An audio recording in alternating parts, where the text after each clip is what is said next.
Welcome to Rethinking Youth Ministry, where each week we hope to raise the bar for youth ministry by asking questions, interviewing thinkers, and having real, honest conversations about what it looks like to lead the next generation. I'm CJ, and today I'm excited to be joined by Ashley Bohentz. Hey everyone. Crystal Chang. Hi there. And Melinda Anderson. Hi there. And today on Rethinking Youth Ministry, we're talking about taking care of students with special needs in your youth ministry. And we'll get to talking about that in just a second, but that is why we have Melinda on today, because Melinda, you've been working with students and kids with special needs for 23 years now. You've been volunteering in youth ministry for some time as well. So tell us a little bit about your background and your experience. All right, I've been teaching students with special needs for 23 years now, from ages kindergarten on to high school and young adults. I've done job training. I've actually worked with them through sports. I've worked with them in all the educational fields through autism, moderate, severe, profound intellectual disabilities, emotional and behavioral disabilities, and also been working with them in ministry, not intentionally. But when students do come into our ministry with special needs, we work on accommodating them to our programs. That's amazing. And in addition to Melinda's experience here, obviously we've talked a lot about in the past on other episodes that Ashley and Crystal, you both have been part of the education system and worked with students with special needs as well, right? Yeah, actually for my first 5 years teaching Spanish, I taught Spanish 1 with autism inclusion. So I would have like 8 to 10 students with autism in my classroom alongside some of their peers. Wow, that's awesome. And I guess before we get our conversation really rolling here, when we say special needs for the context of this conversation, we're primarily talking about those in our communities and our churches who've been diagnosed with some sort of developmental disability. And the reason we're talking about this is I have got a few stats. You know, friends, I came here prepared as a podcast host, right? CJ research, and, surprise. And I honestly didn't have a really great frame of reference for this, but when I started digging into it, the stats are staggering. And so I'll run through a few of these and we'll jump into our conversation. But between 2001 and 2011, there's been a 21% increase in mental health and neurodevelopmental conditions among children. From 2002 to 2012, there's a 120% increase in kids diagnosed on the autism spectrum. And then to bring things even more present day, in 2016, 1 out of every 14 kids between the ages 3 and 17 have been diagnosed with some sort of developmental disability. And to put that in perspective, if you have 56 students in your middle school and high school ministry, at least 4 of those have been diagnosed with some sort of developmental disability. Now, Melinda, do those stats ring true? Do those sound true? Is that what you've They do sound seen? true. And you researched well. Okay. Let's define developmental disability, though. Okay. Because where does that fall? You're looking at, and I just looked it up. Yeah. Melinda's fact-checking me I here. did no. The state of Georgia defines developmental delays as a delay in a child's development in adaptive skills, cognition, social and emotional behavior, motor development, or communication. And here's the key: to the extent that if they're not provided with special intervention, the child may be adversely affected in their performances in age-appropriate activities. Wow. Okay, so you've got autism. Students have communication disorders. You have kids with emotional behavioral disorders. They all fall under this. So that definition includes a lot of different diagnoses. And in a lot of different areas on the spectrum. Yeah. Wow. Not just autism spectrum, ability spectrum. Right. Yeah, that's super helpful.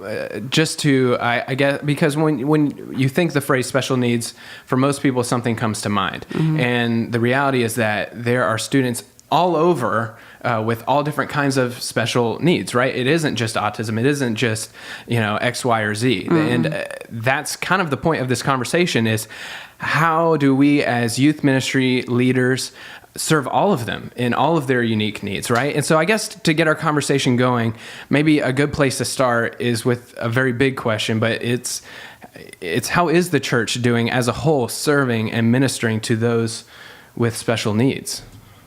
Well, in my experience, Just be real. We're either doing really well with our higher functioning kids because our higher functioning kids can advocate for themselves, or we're doing really well with our lower functioning kids because we have special programs for lower functioning kids, that it does not always involve inclusion, but we're really stinking in the middle.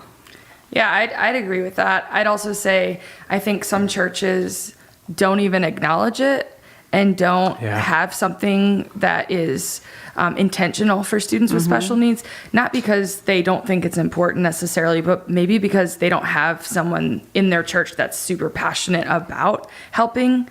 And so I would say it's either that or like the churches that I've been part of, one in particular, we had somebody on staff who that was her heart, was ministering to students with special needs and ministering to the families of students with special needs. And we had a thriving ministry for special needs, and we're well known in the community for it. So I feel like it's like one end of the spectrum or the other of how we're doing in churches. Yeah. I would almost feel like those are the examples of the best case scenario, that even the churches who are doing great with high functioning and low functioning kids, those are sort of on the best end of things. If I'm being honest, with the exception of where I am now, every church I've ever been a part of had zero, not interest, that's not the right word. They had zero programs for special needs students, and it wasn't even on the radar. And I think that's where a lot of churches are, like you said, Ash, not because they don't care, but because they just don't have anybody advocating for students with special needs in their ministry. And I think a lot of times as a ministry leader, if you don't have a background in that sort of ministry, that can be a really intimidating place to step in. Yeah. Totally. And it's scary. It's scary for a lot of youth and youth ministers to know how to integrate students who come with special needs. Like I said, those higher functioning students can usually kind of meld in themselves and figure out and develop strategies on their own. And we're talking about high school, really. Middle schoolers and elementary schoolers is much more tough. Melinda, before we move on, you mentioned a word that I know any educators who are listening recognize, but maybe someone who doesn't have a background in working with students with special needs might not identify that word, and the word was inclusion. So can you explain to all our listeners what you meant by that word? Sure. Educationally, when you say inclusion, that means putting a student in a full realm of classes for general ed and adapting the curriculum in that area. For student ministry inclusion, I would think, and it's the same thing with educationally, you're bringing a student into the program and accepting them for who they are, and you're helping them work socially, relationally, emotionally through the whole gamut. Yeah. So you're not excluding them from anything. Yep. And you're bringing them into the fold. So inclusion would be including the student with special needs in your weekly programming rather than creating a totally separate program. Exactly. From that. Exactly. And we have to be careful here because what is the goal for the student when you're working through an inclusion setting? And the goal is, to me, for the student to know God and build relationships with others and to see others projecting the image of God. And that is, to me, is like the win for including students in, because when you build those separate programs, there's no role models. There's no, I'm not a part of this. Right. The student, I'm not, why can't I be a part of that? So are you and saying, build those relationships? You mentioned a few minutes ago that, maybe a lot of youth leaders don't know where to start, or they don't have the skills and abilities to know how to jump in and address some of this. So we almost kind of wait sometimes for someone who's passionate in this area to come alongside and initiate something, right? But if you're a youth leader or student pastor who doesn't have a history in this, you mentioned the word inclusion, and you're saying maybe it's well, not maybe, but you say they need to be part of that weekly programming and that kind of a thing. My question would be, if I'm going to push back a little bit, Melinda, and ask you, so is special needs inclusion really possible in traditional youth ministry, or do students with special needs really need their own ministry and own environments to thrive? So what are the pluses, what are the drawbacks there? Because I feel like there might be some on both sides there. There are some on both sides, and I've seen separate programs work, especially when students are more involved in their needs. When you have a student who's more involved in their needs and cognitively or physically, especially cognitively. Sometimes they need that smaller group setting for some things. Yeah. But why not come to your big Wednesday night programming or whenever it is, or Sunday night program, but still have a Sunday school class if that's what they want to do. And, the benefits of having that large group is you're teaching them social skills, a traditional group. Yeah. You're teaching them, showing them how others project the image of God. Okay. You show integration. You have them feeling a part of a group.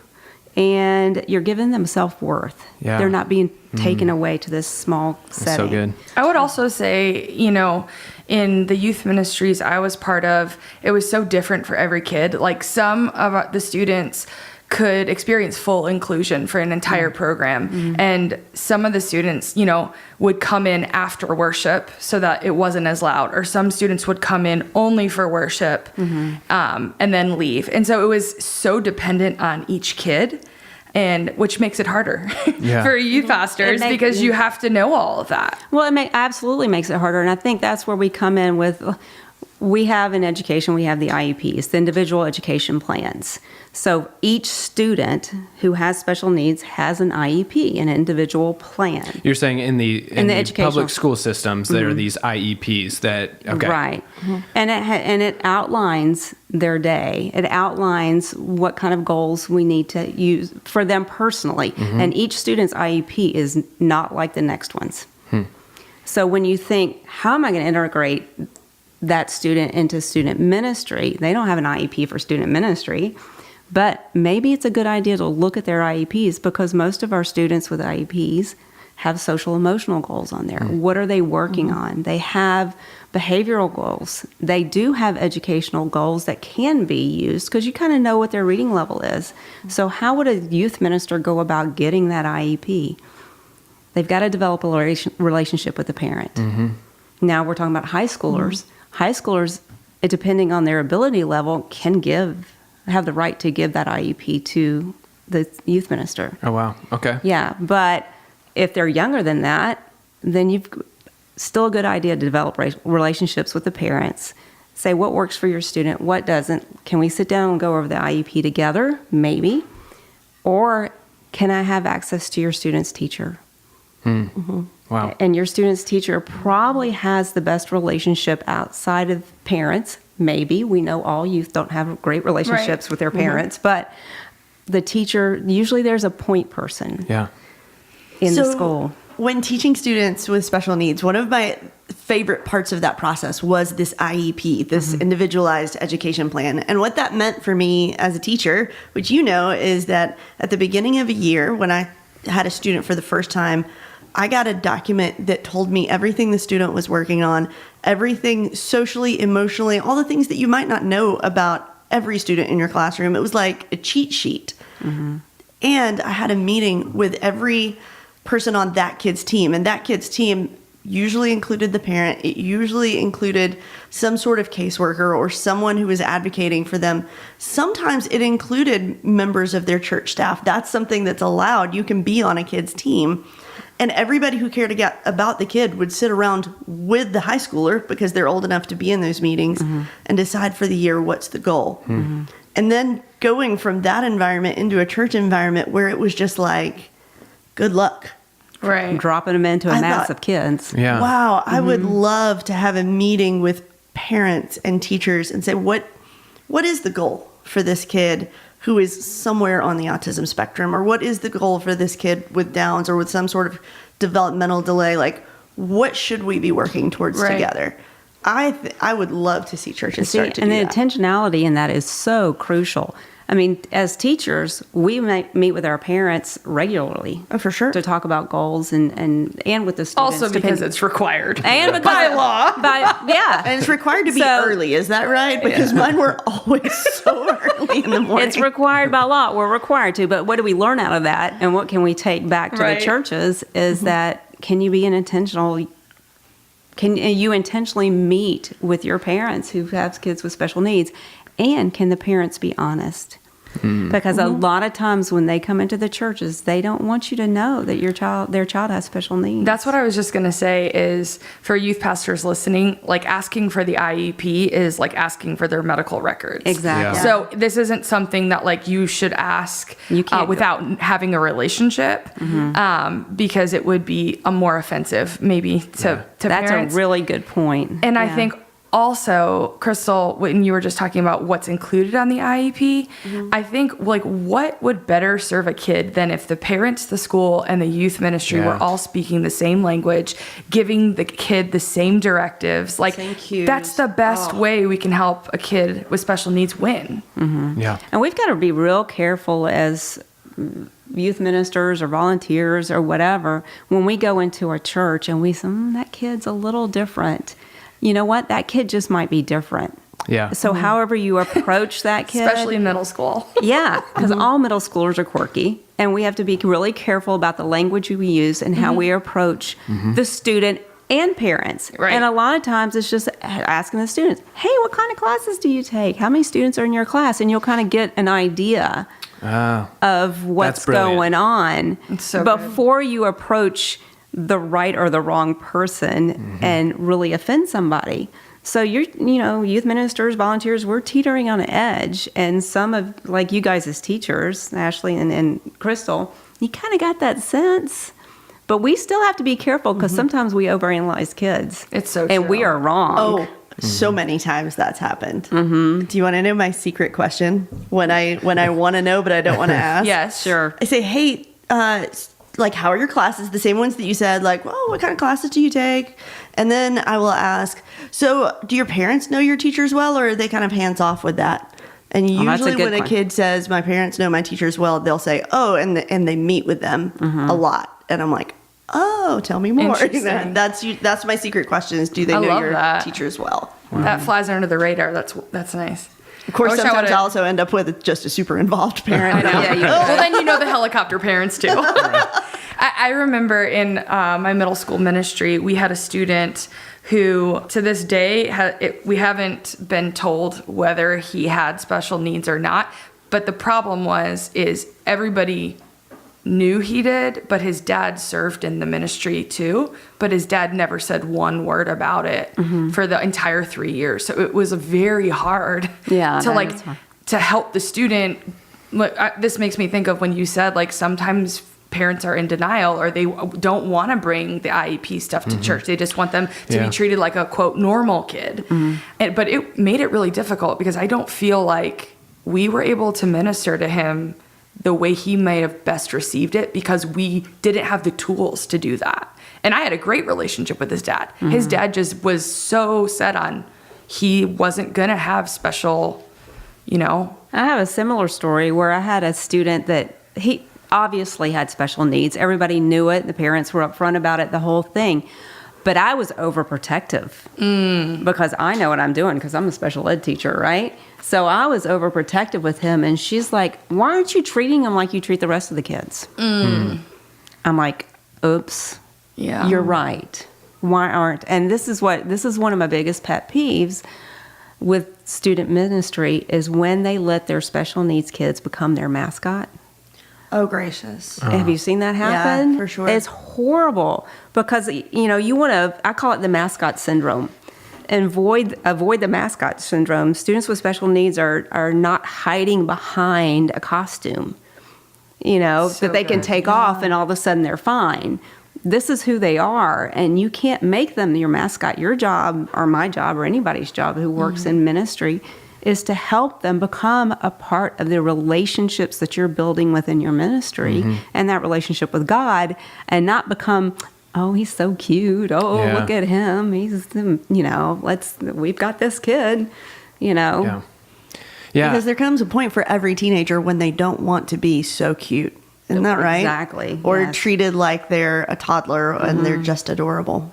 And, our goal is to, if we talk about inclusion, goal is to make them a part of a group. Right. I love what you're saying there because this mascot thing is almost like the other side of the coin of the inclusion thing. It's like sometimes we're tempted to, okay, this is a different ministry. This is a ministry for them, and they don't see our traditional weekly Wednesday night or Sunday morning.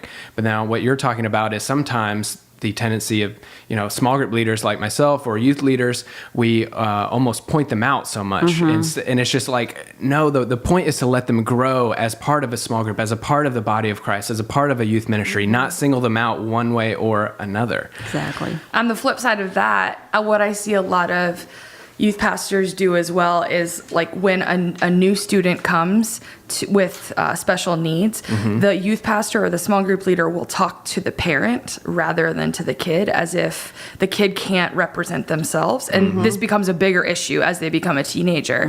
And so I think that is like just a tiny little tweak, and all of us can make, is the first person you greet should be the kid, and then you can have a conversation with the parent, but let the parent know you see their kid as a person, not as the attachment to the kid. So where do you even start, Melinda? If you're brand new to this, what does it look like to get to start implementing a strategy here? Well, there are some global strategies as a church, is like we have to have honest communications with our parents and our students. So depending on the student's age, depending on the student's ability, where do you go? You got to sit down and have honest conversations, and then work on those strategies there. But churches also need to find a point person, that person who is passionate, that person who's going to show up every night of programming, who can check in on those students. So you need to find that volunteer or find somebody in the ministry that is their point person, because the youth minister or the person in charge got way too much going on to always be the point person for that student. The youth minister does need to be a part of that conversation with parents and students, but then they need to kind of give them that point person that will make sure that student is greeted every time they enter the door, or those students. But you don't want to form a group of special needs students within a group of traditional, right? You don't want to form a group within a group. So you might need 5-point people if you have 5 students with special needs. And you're not going to gather together and be a group within a group. But they just need to know there's a face, there's Crystal, and I know Crystal's got me, and I need an out. And Crystal's going to be able to read me because I can't always communicate my feelings. And she's going to see that I'm back in the back of the room having a hard time with this and help me find strategies.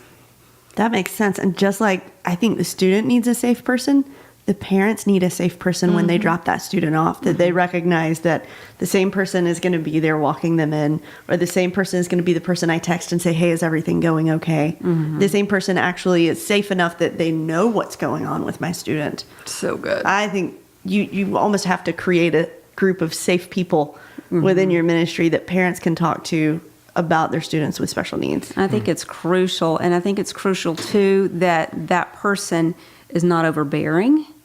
Like if the student is fairly independent and they can communicate for themselves, you're just kind of looking from afar just to make sure they're okay and make sure they know you're there. And then there's some students who need more interventions, who may need you close by, So does that look like training certain volunteers and small group leaders to work with students with special needs, or does that look like we need to find those who are already skilled in this area? It could be both. You can train a very passionate person can be a point person. And I'm not saying they need to be their small group leader either. My opinion. Yeah, that's a good point. Going back to something, Melinda, you and Crystal were just talking about the relationship with the parent. I think that it's really important that we as youth workers remember we're not just ministering to the student, we're ministering to the whole family. And just like we emphasize to partner with parents of middle schoolers, partner with parents of high schoolers, the same is true for students with special needs, because parents of students with special needs have some unique challenges. Their situation isn't exactly the same. And so sometimes we need to give certain kind of support to those families. Digging back into your statistics there, CJ, there's a statistic, and I'm not sure if it's still right anymore, but over 90% of parents of students with special needs end up in divorced or I've heard that difficult marriages, where the churches need to be there to support those families, because it is not easy to raise a student that you have to make so many decisions for and with. And let's just face it, globally, we don't do a great job with our students with special needs. For sure. And if the student, it's hard. If the student has a bad experience at church because we're not prepared for that, it's so much easier for the parents to be like, well, we just won't go. because it's more of a hassle than it is helpful in our family. I think we can do a good job. At the same time, if it is helpful and it is meaningful and it is great for the student, they're going to be there every single Sunday. And I know my sister, they have a kid. My niece has some special needs. And I know that there's such a tight-knit community as well among their friends, because they'll get together and they'll connect with each other and share resources. And the second word would get out like, hey, this ministry is killing it at serving kids like ours.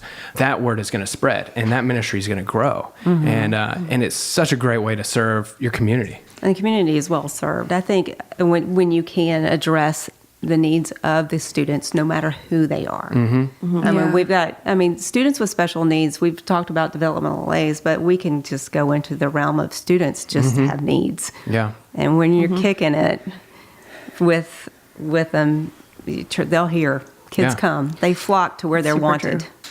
I don't know about what you guys would say in this scenario, but I remember one of the biggest tensions in middle school ministry for us was when students did have a one-on-one with them attending the program, it was really awkward for our small groups because what would happen is our special needs ministry would provide a one-on-one with them, but sometimes it was the opposite gender. So they couldn't join the small group because we were divided by gender. And sometimes it was rotating people like every other week. Well, the problem with that is then you have someone new coming into a middle school small group all the time. And so we had to make a lot of adjustments to make it work, but sometimes it just didn't work because it was so weird for the other kids, especially when an adult is sitting in the circle but not saying anything. Right. And you've got to play it out church by church, ministry by ministry as to either how large or how small the ministry is. Because small group leaders can be a point person. Yeah. They can, but they don't always need to be because then that's a lot to put on. You just got to, it's just like a lot of times you assign a buddy to a kid with special needs. Well, that's a lot to put on a teenager too. For sure. That's your buddy every single week. Well, what if they don't want to be a buddy that day? Right. And so you've got to be able to balance those needs. But and it depends on the ability of the student again. But small group leaders do need to be trained. If you have point people, they need to be trained. Your youth minister needs to be trained. Trained how? Trained in what? Yeah. That's the biggest question. And I think training them to be not just a buddy or one-on-one for that kid, but a co-leader in the group. And they know their role, but the other kids think they're just a co-leader. There you go. Yeah. That's a good strategy. So you brought up, so youth leaders and small group leaders need to be trained how and in what? So if you were leading a church right now, in what ways would you train a youth leader and small group leaders? That's a really good question, CJ. Teach us. Tell us. That would be hard. This is going to be a 4-hour podcast now. Very so specific, and I am not an expert, but it's very specific to the church and who's available and who's willing. But the main thing is, first of all, it's basically a frame of mind that you've got to go in with. It's really a frame of mind. Your frame of mind is that this student is a student first. Yep. God made him a human, so treat them like a human, Yeah. And never assume they don't know what you're talking about. Never assume they don't hear you just because they're looking, or they might be turned around differently, or they might be fiddling with something. Never assume anything. Yeah. And so that's the frame of mind you got to come with. And then there's all these other strategies that's specific to the student. What if the student talks too much? What if the student has Tourette's? What if the student has... Then you've got to learn to deal with that specific student. Yeah. What if that student doesn't like to talk, but you're gonna have to intentionally ask them a question to bring them into the conversation. Yeah. So those are all like really, it's going to be specific to each student. I love that. I love what you just said, because it basically means we have to teach our volunteers to let go of all expectations of what this kid will be able to do or how they'll be able to receive what you're teaching them, because every case is so different. That's so good. Yeah. And it answers the question, because I'm sitting here, I'm thinking, okay, if I'm a youth leader and I'm trying to think through implementing this, some of the things I'm hearing is I need to start bringing students who have special needs, inviting them into my service. I need to start plugging them into small groups.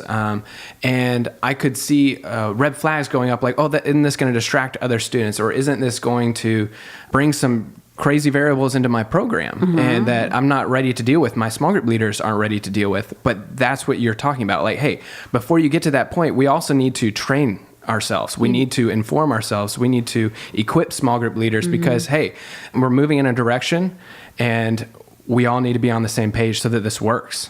And start doing that now, because I guarantee in every student ministry, even though there might not be a special needs program or there not be special training, you have students with special needs.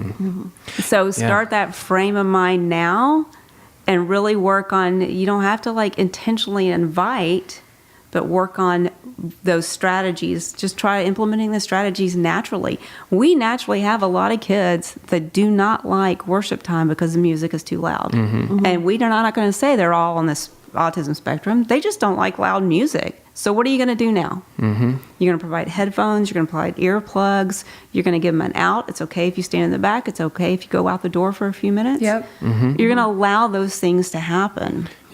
And say, you know, here are the earplugs, or bring your own. A lot of kids like to bring their own as long as they haven't plugged it into their iPhone. All right, so Melinda, Ashley, Crystal, so let's get really practical here. Melinda, you're suggesting we need to train. We need to train. If you're a leader, okay, maybe I'm not an expert in this. I can't train. Where do I go? Who do I turn to? What does this look like? Well, for me, one of the most impressive group of people that I met in education was the special needs case manager. And all that meant was when a kid started ninth grade, they had a teacher assigned to them who knew their parents and knew all their stuff and went to all the meetings. And they stayed with that kid for 4 years.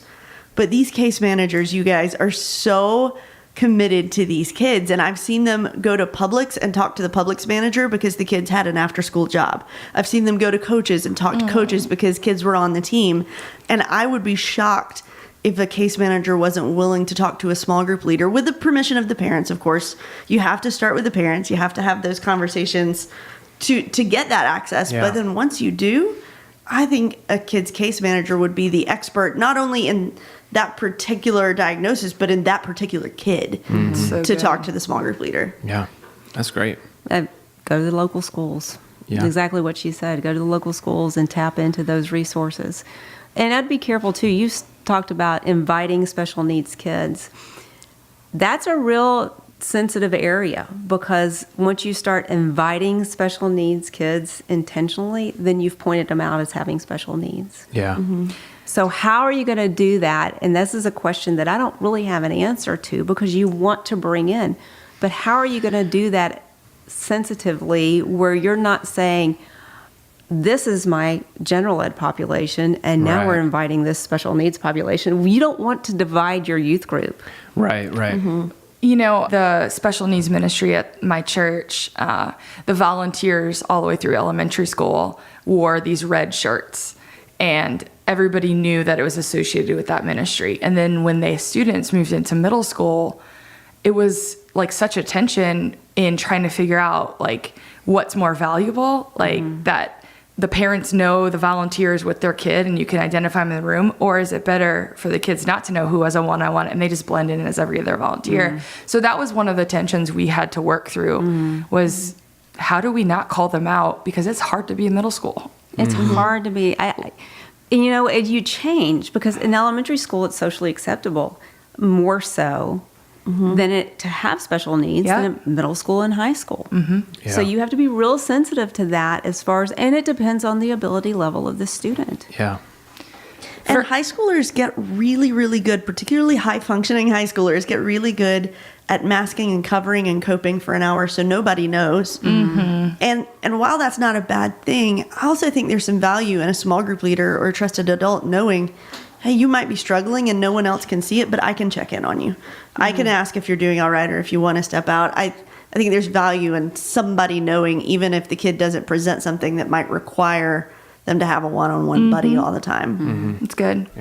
And for anyone listening, you know, who does have a special needs ministry, I know for what I had to figure out as a youth pastor, and this really challenged me, but one area that always seemed to be a tension when we were trying to, practice inclusion was the games. And so basically I worked with the special needs pastor and we tried to figure out what would serve them best. And this also goes along with the training.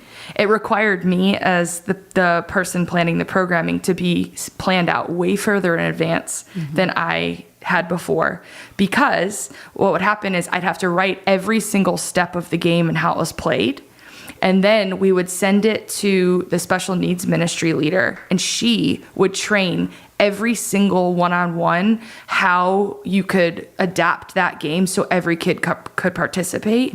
Or the special needs pastor would help me adapt the game as a whole so that everybody could participate. And it was so helpful. It really changed the way the kids enjoyed our middle school ministry, because now they could participate in the fun part.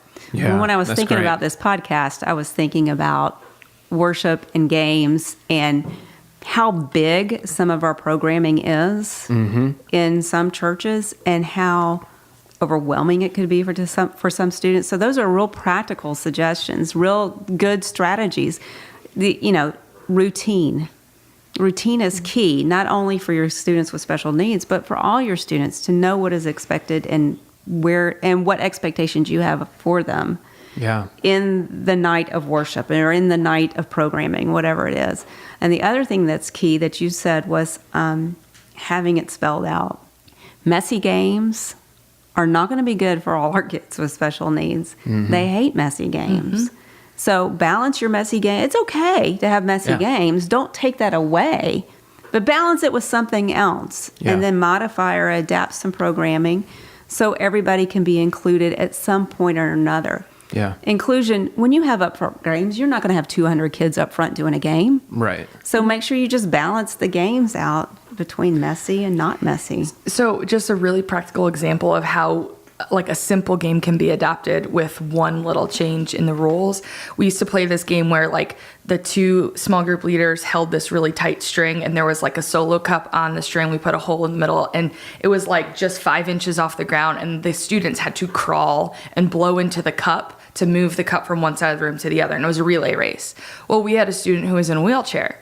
Well, she couldn't get down on the ground. So we just changed. It was something as simple as just raise it to waist level, and then that kid can play. Yeah. What I love is how fun that game sounds and how many youth ministries are going to be doing it this You weekend. are welcome. Because you said that. And another key thing with games is teach the kids that it's okay to pass. Yeah. I'm going to take a pass on this one. Yeah. Teach a student to say, I'm taking a pass. We don't want every kid to take a pass because then some people will never do messy games. But, it's okay to take a pass. That's and great. if they have a signal, I'm not doing this one, you don't challenge them. And what I love is you could take every area of your ministry, whether it's the games, whether it's the small group time or small group questions or your message, and you could evaluate, each part of your ministry and figure out, okay, what does it look like to be more inclusive? What does it look like to make sure that this is going to be relevant for all of our students and not just some of our students? And that's what we talk about all the time anyway, is what does it look like to make sure that a guy, a girl, a 16-year-old guy, a 17-year-old girl, a student on the autism spectrum, a student who has this developmental disability, what does it look like to make sure all of them are included and feel loved and are growing in their faith? I think these are all great suggestions, and I feel like, Melinda, we're going to have another podcast at some point dissecting some of these other areas too and what it looks like to be inclusive in every area. But to wrap up our conversation today, I'd love to ask, all right, one final question here. If someone is listening and they don't have students with special needs in their environment or don't know that they have students with special needs in their environment, what's one step they need to take this week to make their environment more special needs friendly? Provide accommodations that are easily done. Worship is probably the most difficult time for students with special needs. So if you know that student has special needs, let them know they can bring earphones. Let them know they can back out of the room. That's somewhere to start. Yeah. If you don't have any idea, communication. Communication is huge. You've got to start communicating with the parents and the students, depending on their age. Yeah. So that's a place to start. Make worship a little bit more accommodating. And there are a lot of places to start, but that's a great, simple place to, okay, let's start. It's a simple change, and it's cheap, and get some earplugs or, and teach them how to use them. Yeah. I mean, just don't say, hey, they're here. Yeah. They're there Right. for anybody, really. Yeah. And I think also, jumping off that, just start with one kid, because the special needs community is very tightly knit. And if one family feels like it's a safe place for their teenager to be, they're going to tell everybody else that they know. And all of a sudden, you're going to have a ton of students in your ministry, which is an amazing thing, because that means we're serving the needs of our communities. Yeah. So great. That's very important. And I would say, Melinda, you said communication is the biggest thing. My experience both at church and in the education world is, yes, there are some parents who are in denial and don't want to talk about their kids' needs. But there's a much larger group of parents who just don't know how to start that conversation. They maybe never have met you and don't want to open with that. And so I would just figure out a way to make the invitation to all the parents. Hey, if your student has a particular need, a way that we can serve them better, if maybe even make the introduction of like, hey, if your student is served at school by an individualized education plan, or even if they have severe allergies, like make it a couple different things that you could invite parents to come and just tell you, hey, here's what's going on. I think that's a win for the student and for the parent. So, Crystal, what does the conversation sound like when that parent actually does come see you? I think you almost have to respond to parents the same way you would respond to a student that just told you something that might be sensitive, which is, hey, thanks so much for telling me. I'm so glad you told me. I'm really looking forward to working with you on it. It's just positive, positive, positive, not like you're on a plane and you're bracing for impact. Yes. Because parents can see that in your eyes. If they see the terror, they know that they've stressed you out, and that makes them more uncomfortable. I would just practice, honestly, for that conversation. Practice saying, oh, thank you so much for telling me. I can't wait to see how we get to partner together. What are some ways I could serve you? And also ask some normal questions about their kids too. Don't keep everything about the special needs, but also like, hey, what do they like to do? What kind of music are they into? Do they like movies? What kind of movies? Because that'll give you some connection points for the kid that don't center around whatever challenges they may face. And you might want to go into it too. And if you feel like the conversation has led there, say, what are your concerns for your student in our ministry, and how can we address that? So good. Yeah. So good. What a way to win trust. Yeah. I love that. I love our final suggestions here are making a global invitation to parents, whether it's email or an announcement or something. Hey, we want to partner with you. And then Melinda, your suggestion, hey, let's tweak some worship. And like, those are two parts of the equation. Like, let's make the invitation and let's make some accommodations to make sure everybody's comfortable and all of our students are growing in the relationship with God. So on that note, friends, thank you so much for joining us for this episode of the podcast. Special thanks to Melinda for joining us as well. Thanks for having me. Thanks, Melinda. Thanks for This having was me. fun.